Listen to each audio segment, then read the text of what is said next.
My dear friend, इससे पहले वाले क्लास में मैंने discriminant of a quadratic polynomial के बारे में बात किए थे। उसमें केस नंबर 1 में बताए थे डी ग्रेटर देन 0। अगर इस तरह से यानी डिस्क्रिमिनेंट का वैल्यू डी जो है ग्रेटर देन यानी पॉजिटिव वैल्यू आएगा, और कोई पॉजिटिव वैल्यू आता है यानी कोई ना कोई वैल्यू पॉजिटिव देगा, तो उसका पॉइंट टच यानी ग्राफ जो बनाएंगे तो कौन से पॉइंट पे टच करेगा, कितने 1 2 3 इस तरह से ग्राफ पर हम बताए थे करके।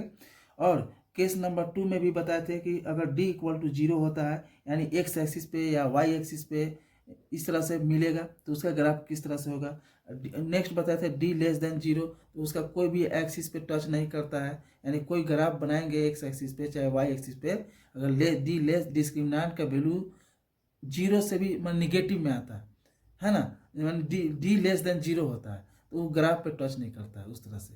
तो अब इस क्लास में हम बात करेंगे relation between the zeros and the coefficient of polynomial ना। तो अब यहाँ पर जो है हम zeros and coefficient of polynomial का रिलेशन फाइंड आउट करेंगे। जैसे यहाँ पर है टाइप ऑफ पोइनोमियल, किस टाइप के है, क्यूबिक है या क्वाड्रेटिक है या लीनियर है ना। फिर जनरल फॉर्म, उसका जनरल फॉर्म क्या होता है, नंबर ऑफ जीरोज कितना फाइंड आउट करेगा, फिर रिलेशन बिटवीन जीरोज यानी उसका रिलेशन कैसे फाइंड आउट होगा, तो उसके बारे में बात करेंगे। तो फर्स्ट है पॉइंट लीनियर इक्वेशन अगर रहता है तो लीनियर इक्वेशन में ax plus B not equal to 0, ax plus B not equal to 0 हो तो इसका नंबर ऑफ जीरोज 1 देगा, है ना। x का वैल्यू मान लीजिए 1 मिलेगा, इस तरह से ही फाइंड आउट होगा। ax plus B not equal to 0 हो तो k का वैल्यू यानी पॉजिटिव मान लीजिए कांस्टेंट टर्म, यानी k का वैल्यू क्या देगा, तो इसको बहुत से अगर इक्वेट करते हैं 0 से तो माइनस बी बाई के भी माइनस बी बाई ए भी हो सकता होगा। इस तरह से लिख सकते हैं के इक्वल एक्स इक्वल टू, या इस तरह से भी लिख सकते हैं जैसे for K equal to minus B by A, that is K equal to constant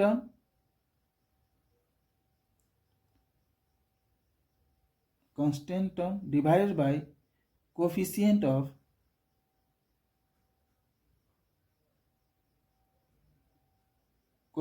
of x, यानी माइनस बी हमारा कांस्टेंट टर्म हो गया और divided by coefficient of x, coefficient of x के साथ क्या है, ए है, यानी ए हो जाएगा, यानी के का value minus B by A. इस तरह से फ्रेंड फाइंड आउट कर सकते हैं। नेक्स्ट पॉइंट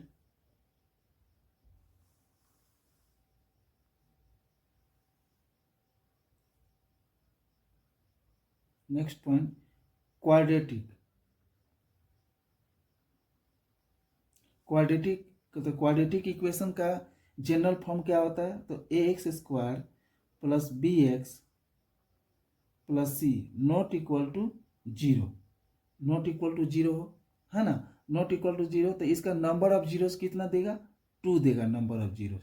जैसे अब यहाँ पर देखते हैं, फाइंड आउट करते हैं सम ऑफ जीरोज,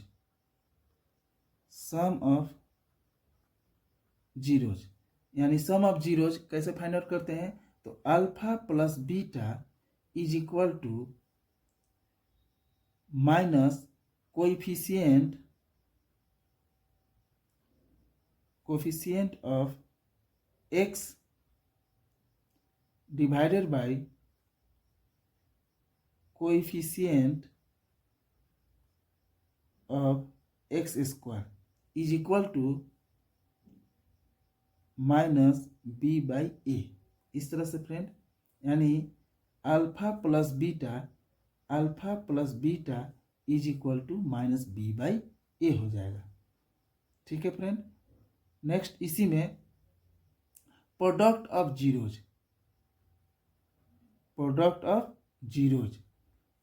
जीरोज होता है, तो इसको हम कैसे फाइंड आउट करेंगे, तो अल्फा प्रोडक्ट का मतलब एक साथ मल्टीप्लीकेशन पेयर में, यानी alpha into beta is equal to constant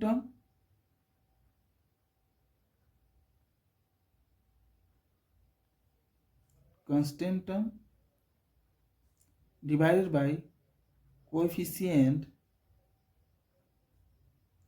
of x square is equal to C by A. Constant term हमारा सी हो जाएगा यहाँ पे, constant term C divide coefficient of x square यानी ए।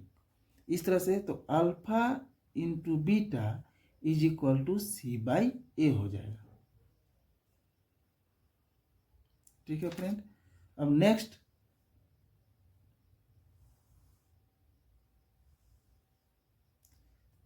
आ जाता है क्यूबिक यानी पावर 3। क्यूबिक का जनरल इक्वेशन क्या होगा, तो ए एक्स के power 3 plus B x square plus C x plus D not equal to 0, है ना।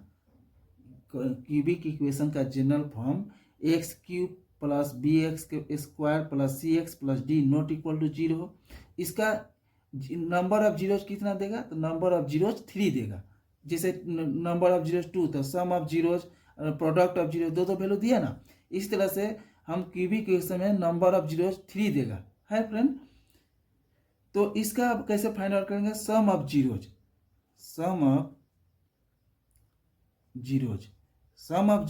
में alpha plus beta plus gamma is equal to minus coefficient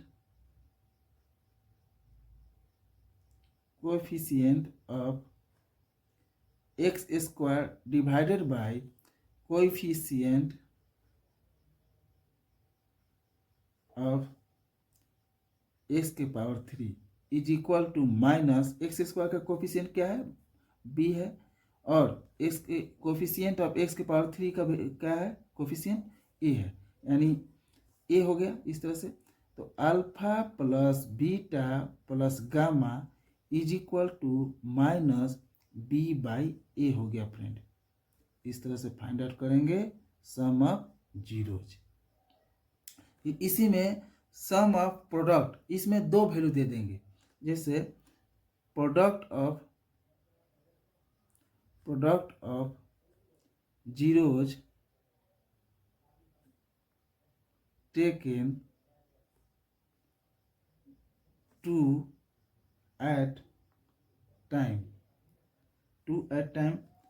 तो इसमें क्या होगा, alpha into beta plus beta into gamma plus gamma into alpha, इस तरह से इज इक्वल टू कोएफिशिएंट